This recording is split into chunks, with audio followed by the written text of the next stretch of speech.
Welcome, book lovers. Here we are, Phil Svitek once again, and myself, Marisa Serafini. Today's discussion, we're talking On Earth We're Briefly Gorgeous by Ocean Vuong, a Vietnamese young author. It's May, and I figured, AAPI month, so let's, focus on the Asian authors. Hence this decision. I thoroughly enjoyed this book. There were a lot of emotions and stuff, but we'll get into it. Phil, what were your quick thoughts? Yeah, no, it was one of those novels that as you're reading, you sort of have to work towards. It's very well written, but at the same time, you're like, okay, what's happening? When is something going to happen? And it isn't until the end when you can zoom out and know the full story. You're like, oh, I understand what happened. I understand why X, Y, and Z. So it's a very patient form of storytelling, you know? And so you kind of have to get with that. Now, it's not very long either. But yeah, it's just kind of it's very diary-esque, and and Yeah. and you have to trust that it fills those holes and has a purpose behind it, which it does. So It definitely does. You know me, I'm a big fan of nonlinear writing.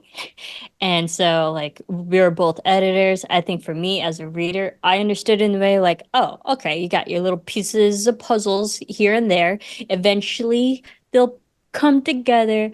You'll see the overall picture, and then it'll start making sense. So, this book is written in the epistolary style, like in a letter form from Little Dog, the main character, writing to his mother, who is illiterate, uneducated, and it's just like a way for him to express himself, but also recall his memories, how his family, if like grew up in, starting over in Saigon, immigrating over to America, and like just the different cultures and the different ways of how past trauma affects our current life, no matter where you are. And it's very true to how memories work. It's like memories aren't really, for the most part, aren't nonlinear. It can seem very random and disparate in that way. And when he's writing it, you're kind of following his thought train because it goes back and forth the timeline. So like, was that confusing for you, or could you like pick up on that? I understood it for the most part. I mean, there's enough flag posts to kind of orient you. You just have to really be paying attention. It's not a book you just read when you're tired, let's say, sort of a thing. Yeah, for Um, sure. and yeah, in very much, I think to me it is interesting. I mean, it's a story, but you can also it's one of those semi autobiographical ones, right? And so you can kind of tell writing is very therapeutic, right? And so in an Hmm. odd sense, you're reading someone process their own grief, and in a way, you're getting something out of it. And that's why I say for people, like, journaling in and of itself is a great tool. I don't know, like, I still can't explain the science behind how it all works, but just like literally kind of focusing and being able to put it down on paper has that healing effect. And here, you felt that throughout. And so, yeah, it's almost kind of how not it's interesting to have this window into someone's life. It feels very personal, and so in an odd way, you kind of almost have to treat it as such. And he's a poet, so everything's very visceral, right? Like you could tell Yes. every word was carefully crafted. Yeah. And there were a lot of like, um, cyclical metaphors, so to speak, that still really made sense. In like a very beautiful, poignant way. I'm like, I totally get it. As a writer, I love visuals. Um, I it was very vivid to me. I could picture it, even if it was non-linear. I could picture every single moment he's talking about. That's the way he paints his canvas, and like you said, it is therapeutic when you write. Like you and I, we're both journal and all that stuff. Like we understand what the importance of writing, like getting it out of your mind and putting it on a physical. paper or whatever medium you use, but like getting it outside of that system, there is just like some connect and disconnect that helps with healing. And because little dog is talking to his mother and probably saying in confessing, quote unquote, so much of his life, and also the shield, knowing that his mom might not understand most of it anyway. So it's like, okay, I'm protected by this veil of her illiteracy that I can say anything. And it might, not to say fall on deaf ears, it'll make him feel better, but he still gets what he needs to say out there. And I definitely felt a therapy session when he's writing this letter. Yeah. Well, it was also interesting. I mean, it takes place in Connecticut at portions, which I know Hartford Yes. fairly well. So that was very easy to picture. And yeah, I mean, I think ultimately the exercise of it, right? There's that when you change, your relationship to other people changes. And so whether or not his mom ultimately could understand all of this, any of this, whatever percentage of it, almost becomes irrelevant because he himself has changed, and so his relationship to his mom has changed, and what whether he treats her in whatever way differently, like that will have a profound effect moving forward either way, right? And I think Sure. that's and what's funny to me, just as a quick side tangent, never in my life have I like walked around with a book as much as this one, and everyone was like, "Ooh, how do you like it? I read it like a while ago, and I loved it." Like it was like just such a not a calling card necessarily, but just such Mhm. a object of connection with people randomly. Wherever I went. Really? Yeah. So That's awesome. See, like it is a story I heard of. Fortunately, I found it on my own, but like as a voracious consumer of books of all types of different genres, like this one came across my feed mostly on my own.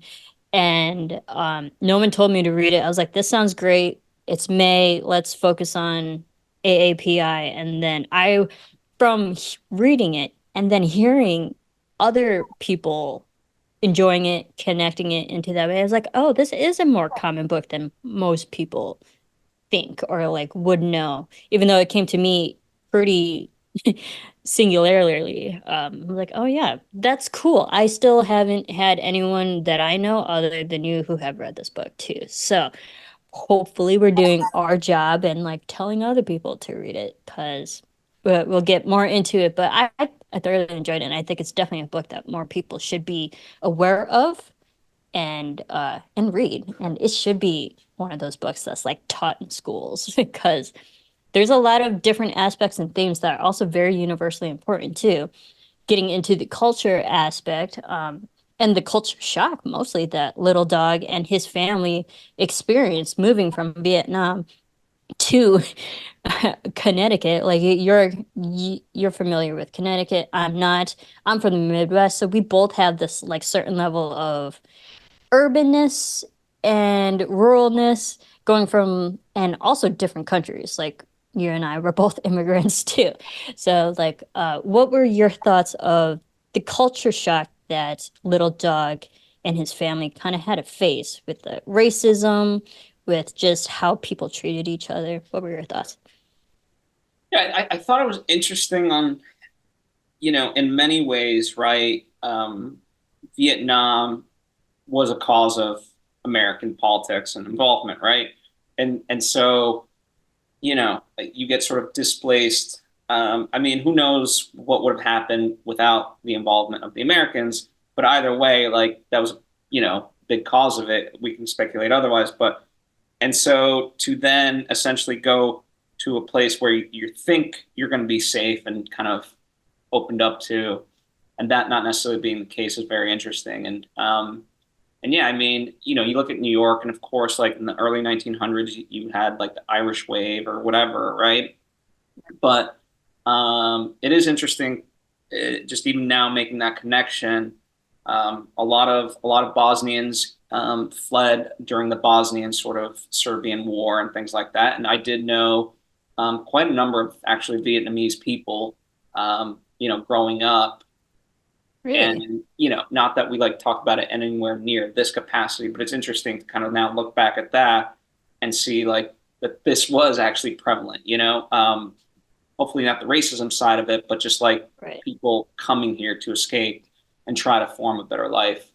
Um, yeah, and it's weird because Hartford, to a degree, is supposed to be a hodgepodge of various people, and so yeah, the fact that like do like people that have done had onto them are now doing to others. It's that perpetuation of things. Um, Hmm. yeah, it was sad to read under that lens, I guess, knowing that like again how close I was to all of it. Right. So that's very interesting. Like you kind of actually had a firsthand experience of seeing that type of behavior towards the Vietnamese and how they have relocated and how they had to assimilate to our American society. I quite honestly, again, growing up in the Midwest, I was the only Asian, so I didn't have Vietnamese friends. I didn't really meet a Vietnamese person until like my 20s. So I wasn't exposed to that or that culture other than knowing that the Vietnam War was, 70s and 80s, a lot of people that caused a lot of mayhem in the draft and a lot of, like it really affected the boomers now.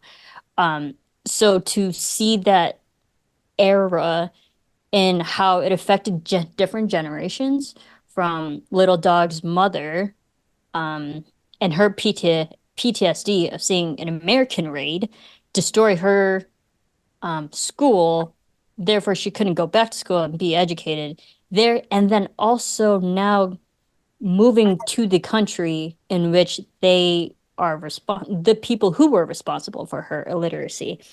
Um, I think that's, you think you're safe and then you're not. Like, I think it was very interesting to see how that traumatic event still resonated in her life, and she passed that on, even from place to place, upon and became very abusive towards little dog, and that also helped with the grandmother, help protecting him. So just the different generational switches, like PTSD and trauma and war and politics, especially back in that time, very, very, it's a heated, taboo time period in our life.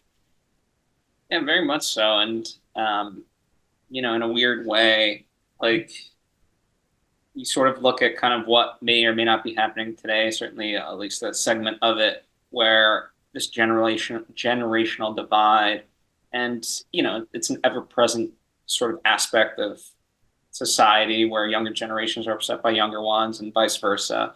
Um, but it's interesting to go through this chronology, right? And obviously, it's a very personal story, but one can sort of extract it to say, yeah, I mean, we all sort of try to, if we can have an understanding, we can have a level of grace for everybody. Now, that doesn't excuse the actions necessarily, but there is a healing path forward versus like, I hate you.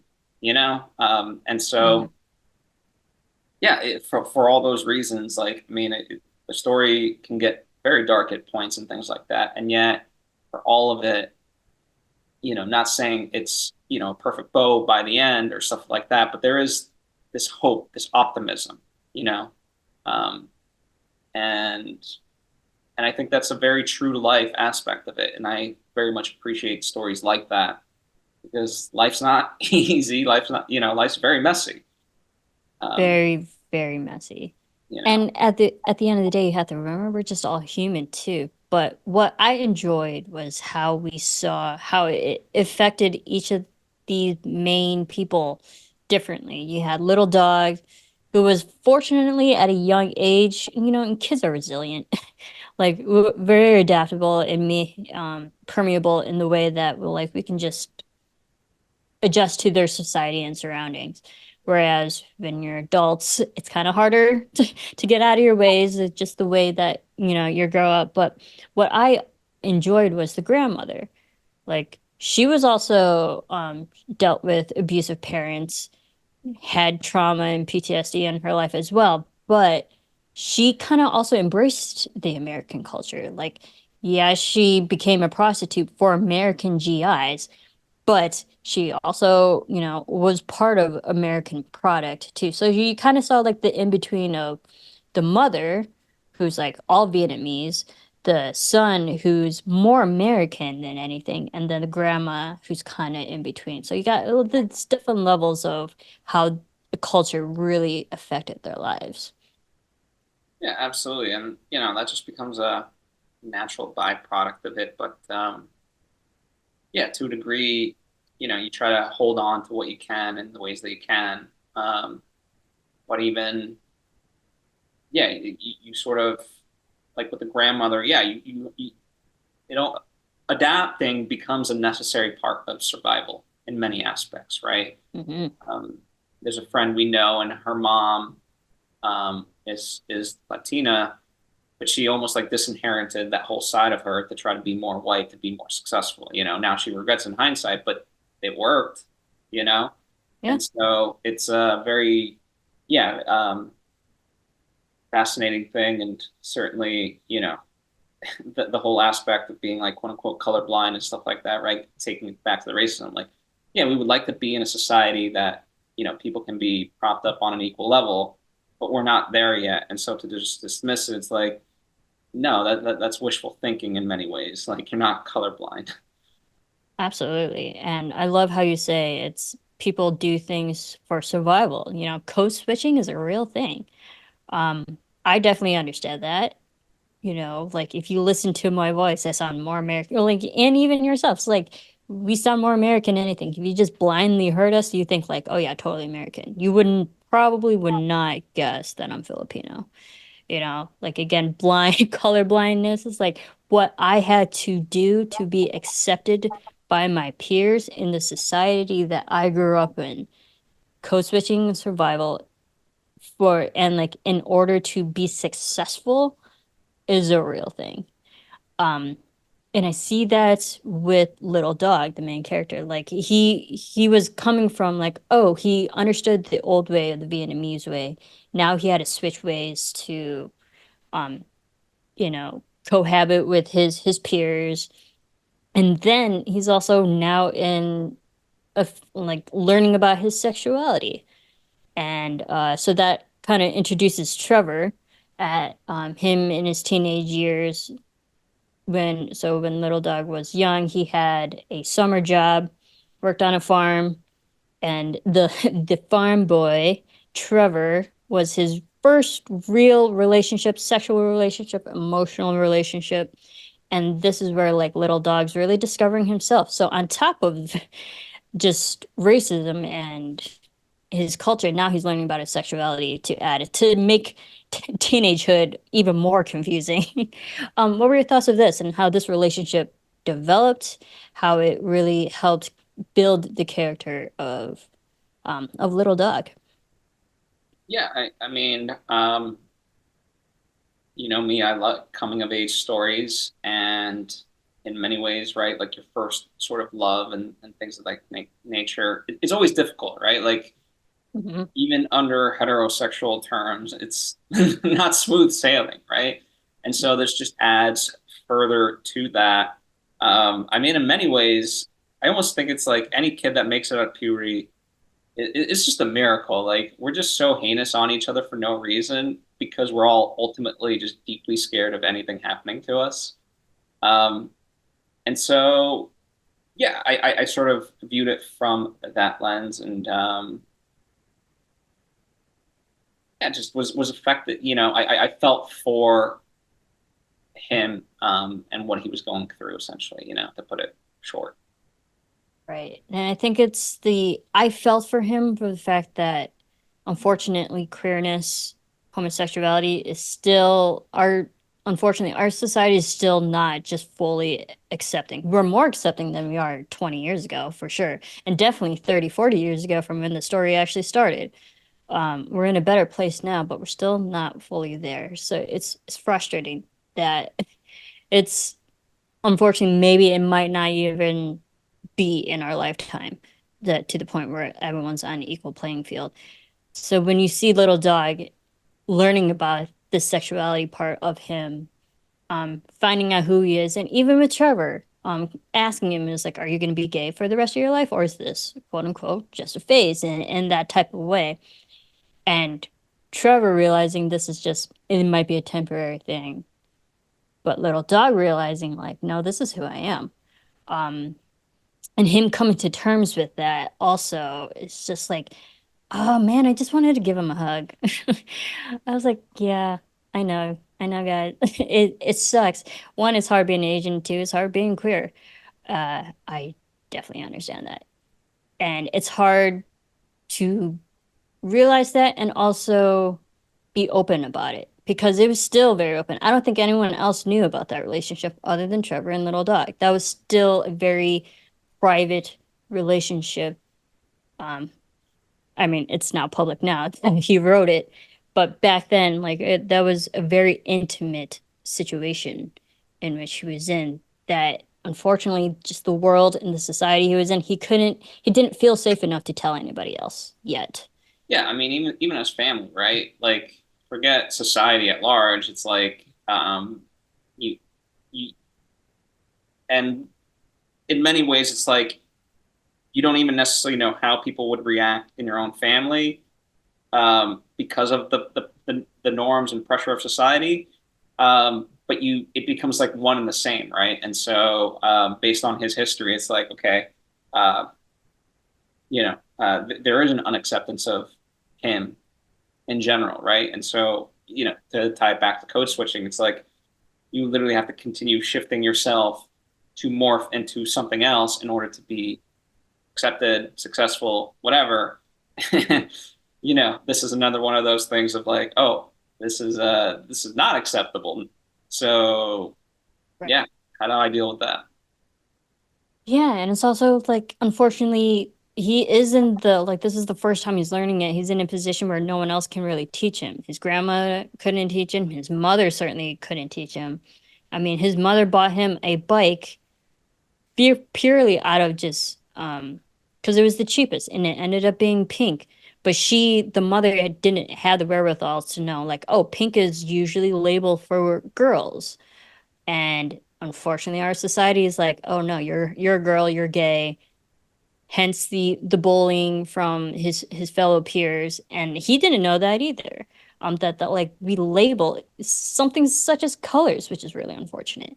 And scraped up his bike. He had to repaint it. Um, he's like, okay, now lesson learned. Don't buy pink. Don't wear pink. Don't associate yourself with that type of theme. Um, and that's also, you're like, oh yeah, people don't teach that. That's something you have to learn on your own. And I was like, oh man, I just wanted to give him a hug at the end of the day. I was like, oh, I feel you. I feel you, man. I feel you. No. Because sometimes life you just have to learn on your own the hard way. And it seemed like Little Dog was doing it for the first time every time. No one was teaching him. Um, and also like because he was like so individual in his society amongst his peers that like I want to bring up the moment with grandmas, the little kid that like was fortunately he was nice to him, and that was a rare thing in Little Dog's case, that to the point where he was following him around afterwards and was like, oh, I kind of like I want to be friends, you're nice to me. That's rare. And then even grandmas was like, why are you following me, you're weird. um and then again I felt for Little Dog like, oh right, he just wanted a friend because someone was nice to him, it was mutual, this is rare for him, he was trying to latch on to something familiar to him. uh do what were your thoughts of that, because that's a very human nature thing to do. Yeah, and again, that's another example of an immigrant, right? And so trying to acclimate. So if anything, it becomes that idea of like, okay, well, us, the people we have most in common with, maybe we can latch on and form our own community, right? And again, it certainly tracks. There was definitely a lot of Albanians and things like that, in Connecticut and whatnot. So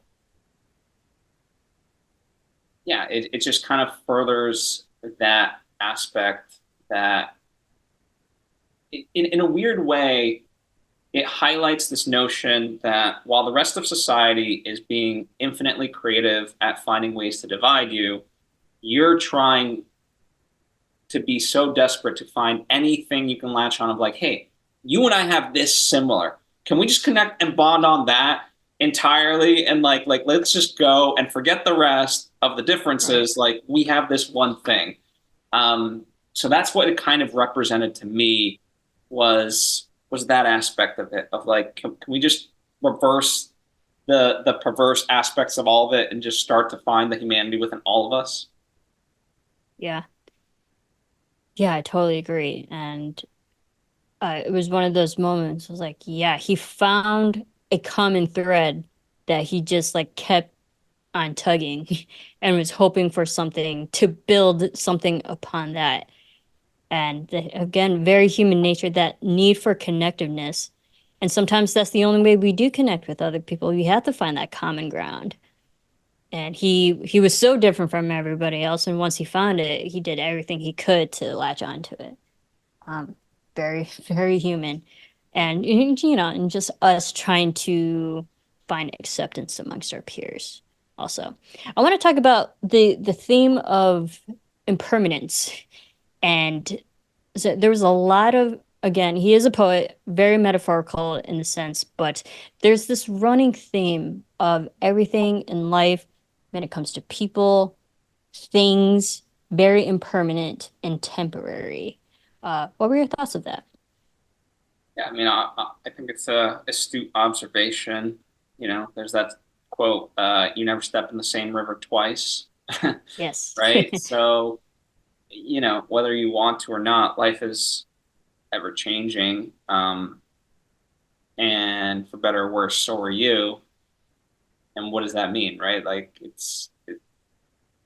yeah, it's all these aspects of okay, like we've been talking about just this idea of identity, right, and trying to fit in with society.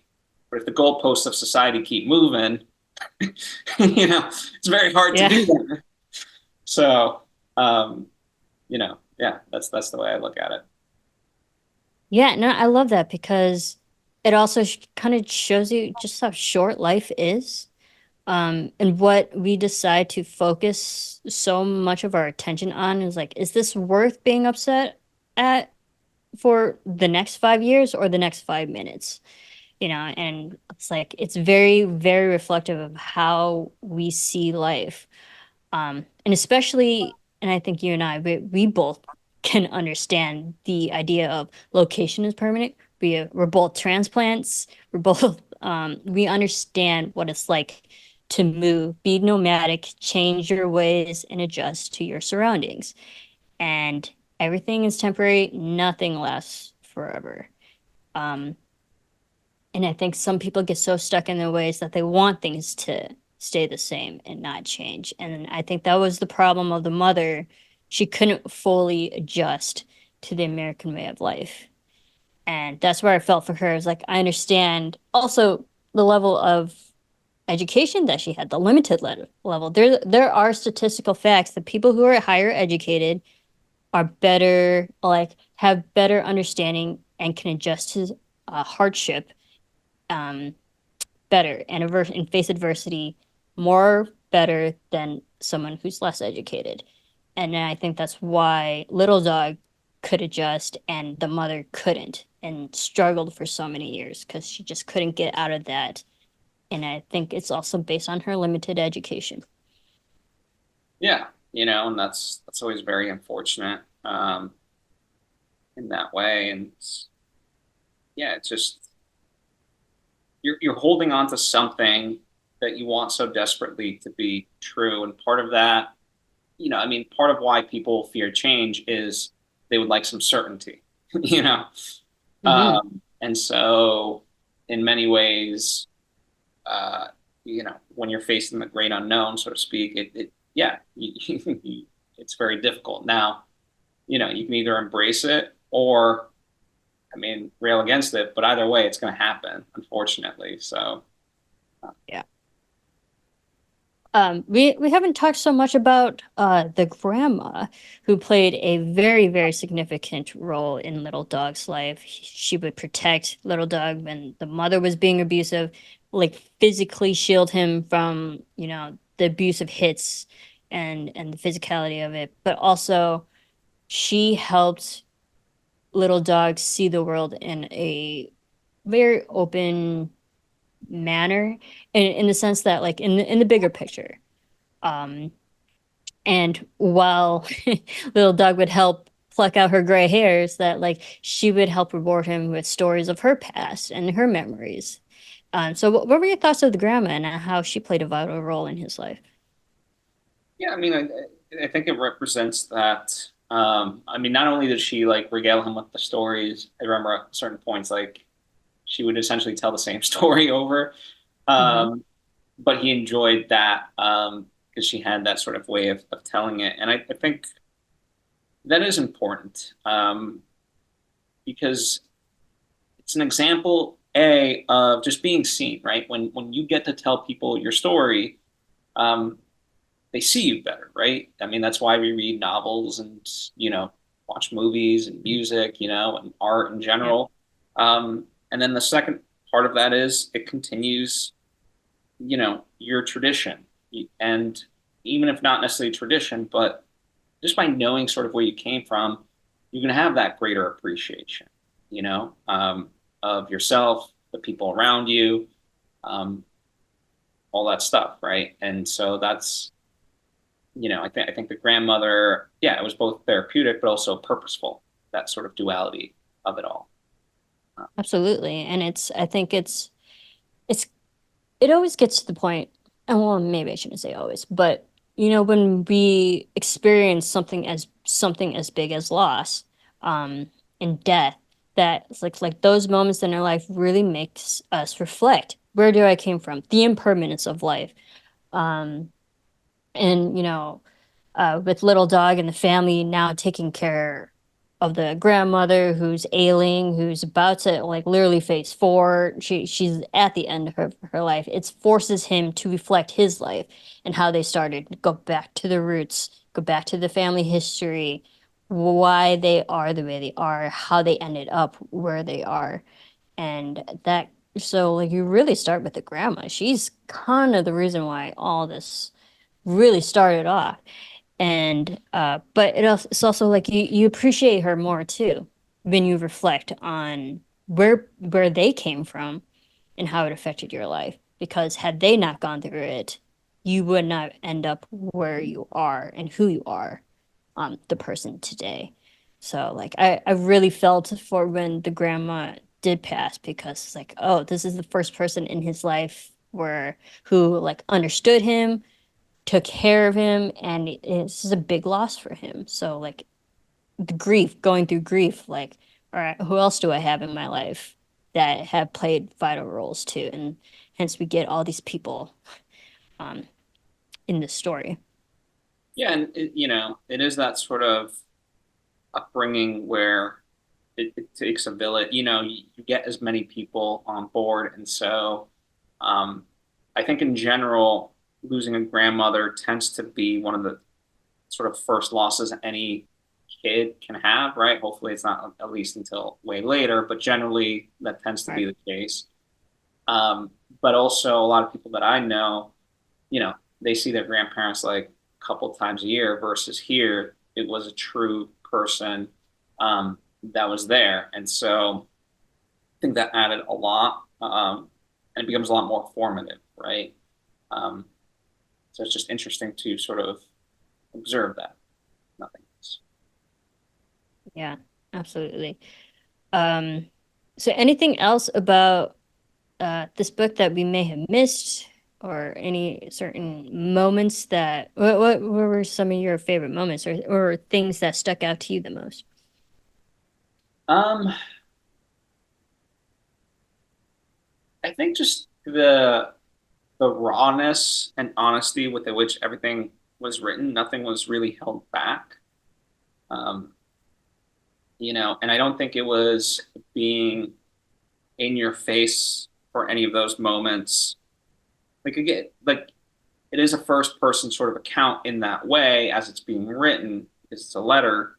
Um, and so it's written both matter of factly, but with an element of grace. And that was interesting to observe. And as I said, like I'm telling, like walk around with this book and Yeah. just not like in your face where like people can read the title, but just kind of more open and see. You'd be surprised. I don't know. Maybe it's more of an LA thing because that's where we are, but Hmm.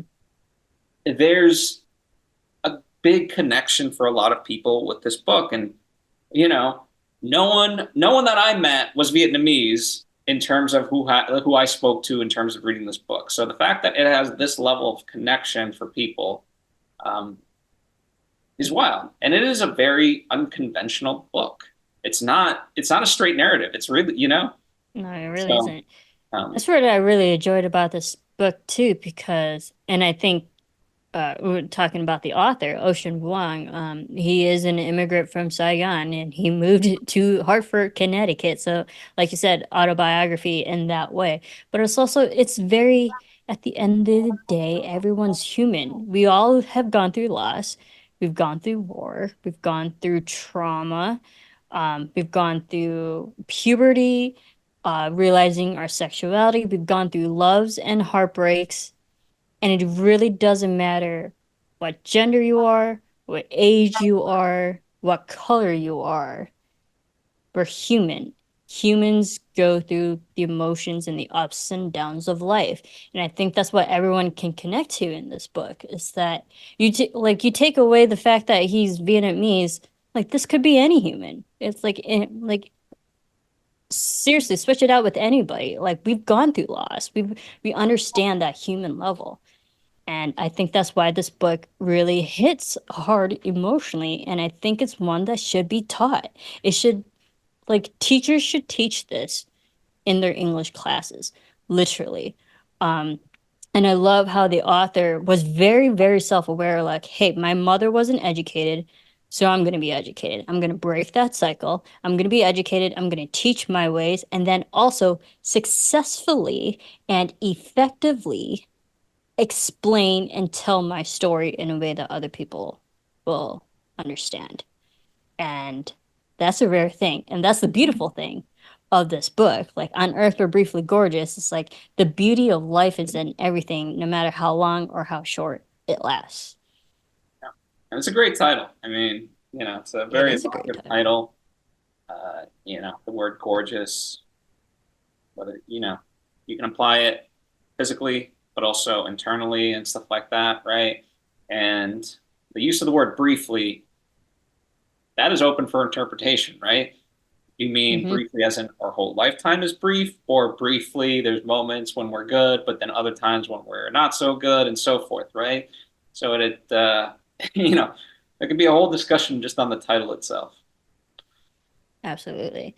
And just how everyone, even though we're human, we see the world differently too. Like beauty. I just heard, and this is like so fortunate and coincidental, that like this week where I think it's like the Brazilians or summer South America. Sorry guys, I'm totally gonna butcher this. It's like when people don't say, "Oh, you're," when someone says you're beautiful and they say, "Thanks, so are you." It's like, no, it's your eyes. That means it really means that you have to understand beauty for you to see it in someone else as well. And so, like, people see things in different lenses in the world. And he saw beauty in every little thing that he did. And it's gorgeous. And I loved it. I really did enjoy this book. And it's like you said, other people are resonating too. And this book won several different awards as well. National Book Award, Hemingway Award for debut novel. Um, like it's won the Connecticut Book Award. I mean, like the list goes on and on. And it's so well received that apparently there is a film adaptation by A24. It was announced in 2020 um, that they're planning to adapt the novel to screen. It's still in the works. We don't know, but if and when this adaptation comes out, like you can guarantee I'll be the first one to buy tickets to go see it. Um, overall, I really did thoroughly enjoy this book, and I feel like this is such a human book that everyone should read. It really is like just a life lesson of the world. uh, so, Phil, in other books that we've been reading, what have you been reading? Nothing too off on the side. Just been getting ahead, reading Treasure, which is our next month's book. Yeah. But I did have the opportunity to gift some books that I'd read. And initially, I was just kind of like being like, hey, you should read these books. And they're like, wait, do you want me to have them? Because I usually write in them. And I was Mhm. like, all right, screw it. You can have them. Write in them, whatever helps, take them. So I've lost some books, but for a good cause. That's okay. I mean, so long as they're being read and used and someone else might get something out of it, then it sounds like you, as a book reader, did your due diligence as a book reader and pass Yeah. it on. Yes, Uh, indeed. I agree. I've been pretty busy this month too, other than like I think the last book I read was Yellowface. I've been so thoroughly, but I did go to a book fair and I bought 11 books, and most of them, they're like seriously, there are too many to list. But a lot of them are like movie adaptations or books that I actually have read before. I was like, oh, I haven't read that since college. I really enjoyed that one. More to just like have and live on my shelf in perpetuity in that way. So yeah, like you said, our upcoming book we have Treasure by Clive Cussler Adventure. I still haven't read it yet. It's Oh, like, pretty. if you like Tom Clancy, James Bond, this is kind of a mix of that where it's the main character, Dirk Pitt. He's this cool guy. He's like an underwater slash boat type of, James Bond. And Mm-hmm. um, yeah, definitely a wild story, of earth-shattering proportions, but fun. Yeah, I'm excited to read it. And then the next month, for the month of July, we have The Beach by Alex Garland. I have yet to read it as well. I'm probably gonna get started on this one, but it's also what you think is perfect picturesque situation. Sounds great. Everything's going all well and hunky dory, and then something happens, and the mood and atmosphere completely changes. Their life changes on a dime. It's kind of one of those suspenseful mystery thriller kind of emotional roller coaster ride of a book as well. So I'm excited for that. And it's very summery. So that's a fun emotional adventure for us. And then we have for August, your choice. Yes, it's not very summer or August themed in any way. It's a fantasy book called Elder Race by Adrian Tchaikovsky. It's a more recent book. Came out in Hmm, 2022, I believe, something like that. Don't quote me exactly, but somewhere therein. It's okay. supposed to be good. I'm trying to read more fantasy at the moment, so I was like, all right, well, let's read it. And unlike a lot of fantasy, that's like not only 500, 600 pages long, but then also sets up a trilogy. This is a little standalone and it's 200 pages. So, Oh, nice. uh, we'll see what it's like. Oh, awesome. I still haven't decided a choice for the next month, so we'll see. Maybe I'll make a decision by our next discussion, but I don't know. Well, we'll see where my imagination takes me. So those are the upcoming books we have. Thanks everyone for tuning in, watching us, reading along with us, discussing with us for this book. I really love this one. Quite honestly, this kind of shot to the top of the list of the library that we've been pulling together for the last few years. This one, like, really, I kept thinking about it days after I finished it. It hits on a really human level that most people should read. All right, thanks everyone for tuning in, and we will see you for our next book.